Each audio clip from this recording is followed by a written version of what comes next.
Well, g'day everyone, it's Mark here, Barbara's husband. Okay, so where we are, we thought we'd do just a very quick update for you all.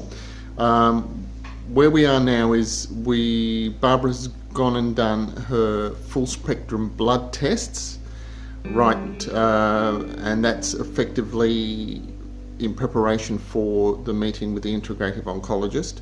So she's gotten some results back, and we just thought we'd sort of do an interim video before the actual uncovering of the results from the CTC scan. So I'm just going to put Barbara on recording. Hi, Barb.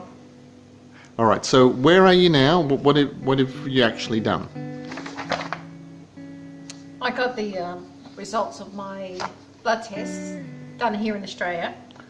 They're not the only blood tests I've got on the go at the moment, but they're my ones I use here in Australia that normally equate to lining up the same way as ones I get back from Germany.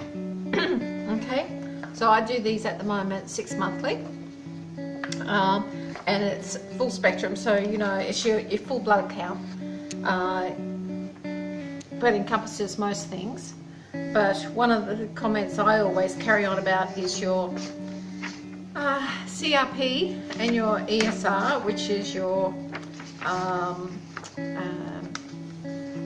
talks about inflammation in the body.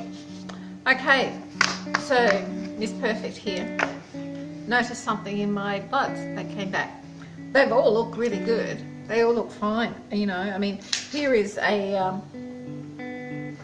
this is a blood test that blood lymphocytes. That's just it. That one there is what really comes up to what the CTC comes back with. But anyway, talks about, you know, the movement of cells in the body and blah blah blah. Seems quite alright, quite normal.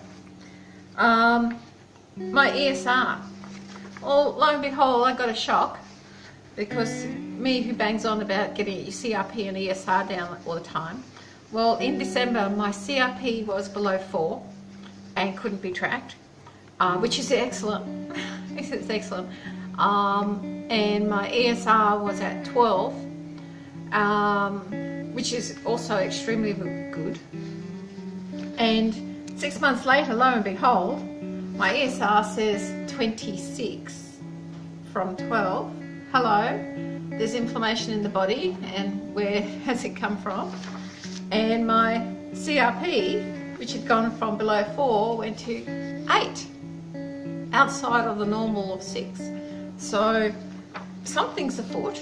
My vitamin D though, 152.